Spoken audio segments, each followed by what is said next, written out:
Salam hörmətli namizədlər, hər vaxtınız xeyir. Bu videoda biz müəllimlərin işə qəbulu müsabiqəsində iştirak edib uğur qazanan iştirakçılar üçün müsahibə mərhələsinə dəstək olmaq məqsədi ilə müxtəlif sualların əvvəlki illərdə təqdim edilmiş müxtəlif sualların izahını verəcəyik.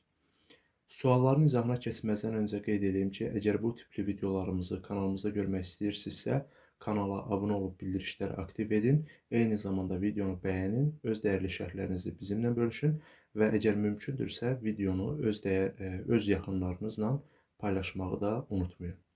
İndi isə başlayaq sualların izahına. Birinci sualda bizdən soruşur ki, getdiyiniz məktəblə maraqlanmısınızmı? Burada məqsəd nədir? Seçdiyiniz təhsil müəssisəsinə qarşı nə dərəcədə ciddi və məsuliyyətli yanaşdığınızı yoxlayırlar. Və necə cavab verməlisiniz? Məktəbin yerləşdiyi ünvan, şagird, müəllim sayı, daha sonra nailiyyətləri haqqında da müəyyən qədər məlumat verməlisiniz. Və məktəbin kimin adına olması, kimin adını daşıması, həmin şəxs haqqında məlumatlar, bu haqda məlumatları da siz mütləq şəkildə müsahibə götürənə təqdim etməlisiniz. Nümunə üçün qeyd eləyirəm ki, deyə bilərsiniz ki, bəli, maraqlanmışam, məktəbimizin rayon mərkəzində yerləşdiyini, ötən il məzunlarının yüksək faizlərlə universitetlərə qəbul olduğunu, pedaqoji kollektivin güclü olduğunu bilirəm. Və yaxud da qeyd edə bilərsiniz ki, getdiyim hətta sinif haqqında da məlumat verə bilərsiniz. Sizin burada əsas bir növ marağınız yoxlanılır, həmin işə, həmin yerə nə qədər həvəsli olduğunuz yoxlanır. Ona görə tövsiyə edirik ki, öncədən hansı sinifə, yəni məsələn deyək ki, ibtidai sinif müəllimisinizsə, əvvəlcədən maraqlanın, mən 2-ci sinifə dərsləyəcəm, 3-ə, 4-ə və s. və eyni zamanda sinifdə neçə şagird var. Bunlar haqqında maraqlanmağınız bir növ sizin həmin müəssisəyə nə qədər həvəsli olduğunuzu göstərəcək. Və yaxud rayon şəhər məktəbidirsə, həmçinin o tipdə də maraqlana bilərsiniz. Və qeyd edeyim ki, adətən müsahibə götürənlər belə bir sual verirlər ki, bəs getdiyiniz yerdə relyef məsələsi çox pisdir, şərait olmayacaq, bəs siz necə olacaq, necə yaşayacaqsınız? Deyə bilərsiniz ki, öncədən evlərlə maraqlanmışam, özümə uyğun bir ev də tapmışam, yəni bu tipdə olmasa belə ən azından bu tipdə cavab da verə bilərsiniz ki, görsünlər ki, həqiqətən də siz həmin yerə can atırsınız, həvəslisiniz. İkinci sual belədir ki, siz niyə məhz rayon məktəbini seçmisiniz? Burada bu sualı verməkdə müsahibə götürənin məqsədi nədir? Rayonda işləmək motivasiyanızı və fədakarlığınızı bir növ ölçürlər. Necə cavab verməlisiniz? Qeyd etməlisiniz ki, regionlarda keyfiyyətli təhsilə və gənc kadrlara olan ehtiyacı vurğulayın mütləq şəkildə. Regionlarda keyfiyyətli təhsilə və gənc kadrlara olan ehtiyacı vurğulayın. Oradakı uşaqların gələcəyinə töhfə vermək istədiyinizi bildirin. Belə bir nümunə təqdim edirəm ki, qeyd edə bilərsiniz ki, rayonlarda potensiallı uşaqlar çoxdur və onların savadlı gənc müəllimlərə ehtiyacı var. Mən öz biliklərimi məhz təhsil imkanlarının daha da inkişaf etdirilməsinə ehtiyac duyulan bir yerdə tətbiq etmək istəyirəm. Bax, belə bir cavab verə bilərsiniz. Getdiyiniz məktəb kimin adınadır?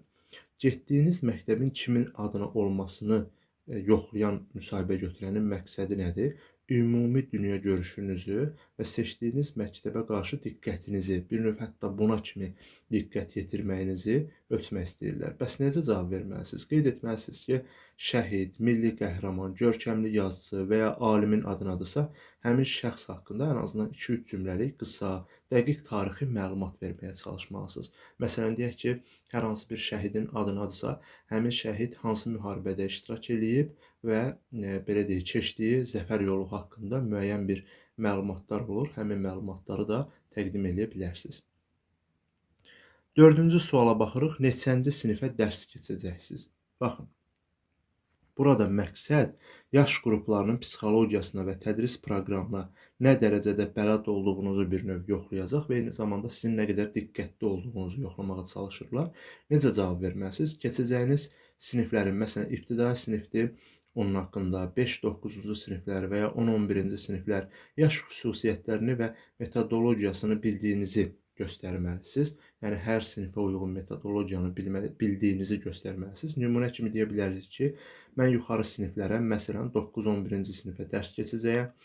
Bu yaş qrupundakı şagirdlərin peşə seçimi və imtahan həyəcanını idarə etmək üçün həm müəllim, həm də mentor kimi yanaşma tətbiq edəcəyəm.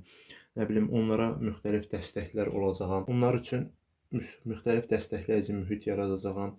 Çalışacağam ki, öz təcrübəmi onlarla bölüşüm və s. bu tipli cavabları verə bilərsiniz. 5-ci sualda qeyd olunub ki, sizi digər namizədlərdən fərqləndirən nədir? Burada məqsəd nədir? Özünüzə olan inamı, güclü tərəflərinizi və fərqli metodlarınızı onlar görmək istəyirlər və buna görə bu sualı veriblər. Necə cavab verməlisiniz? Şablon sözlərdən qaçın. Məsələn, müasir texnologiya bacarıqlarınızı, interaktiv dərs metodlarınızı, səbrinizi və ya şagirdlərlə fərdi işləmə qabiliyyətinizi mütləq şəkildə vurğulayın. Məsələn, deyə bilərsiniz ki, məni fərqləndirən cəhət dərsləri yalnız nəzəriyyə ilə məhdudlaşdırmayıb, rəqəmsal alətlər və oyunlaşdırma metodları ilə interaktiv formaya salmağımdır. Həmçinin çətin tərbiyə olunan uşaqlarla dil tapmaq bacarığıma da güvənirəm. Eyni zamanda özünüzdən də müxtəlif, indi özünüz bilirsinizsə, özünüzün fərdi xüsusiyyətləriniz hansıdır, sizi digər namizədlərdən fərqləndirən əsas xüsusiyyət nədir, onu siz özünüz daha yaxşı bilirsiniz. Və həmin xüsusiyyəti də mütləq şəkildə əgər uyğundursa qeyd edə bilərsiniz. Son sizə tövsiyəm budur ki, mən hər zaman bunu müsahibə videolarında qeyd edirəm ki, siz ilk növbədə başlayırsınız özünüzü təqdim etməyə. Deyirlər ki, özünüzü təqdim edin. Yadınızda qalsın ki, sizin ilkin təəssürat yaratmaq üçün ikinci şansınız olmayacaq. Bax, bu sözü qulağınızda sırğa edin. Ona görə çalışın ki, özünüzü təqdim edən zaman elə formada təqdim edəsiniz ki, düzgün, anlaşıqlı, düzgün tələffüzlə, dəqiq, aydın, ifadəli formada danışmağa çalışın ki, bu onlarda yaxşı bir təəssürat yaratsın və müsahibənin növbəti gedişlərində, hansı ki, o sual-cavab prosesində də onlar bu məsələyə mütləq şəkildə diqqət yetirəcəklər. Yaxşı, deyə bilərsiniz ki, özümüzü necə təqdim etməliyik? Bununla bağlı kanalımızda video var. Fatih Akademiya yazaraq həmin videonu da kanalımızda əldə edə bilərsiniz. Yəni, ona da baxıb özünü təqdim etməklə bağlı müxtəlif təcrübələri öyrənə bilərsiniz. Belə dəyərli müdavimlər, dəyərli namizədlər, əgər bu video sizlərə faydalı oldusa, bir daha qeyd edirik, videonu bəyənməyi, öz dəyərli şərhlərinizi bizə bildirməyi və videonu öz yaxınlarınızla paylaşmağı unutmayın. Gələn videolarda görüşənə qədər hələlik.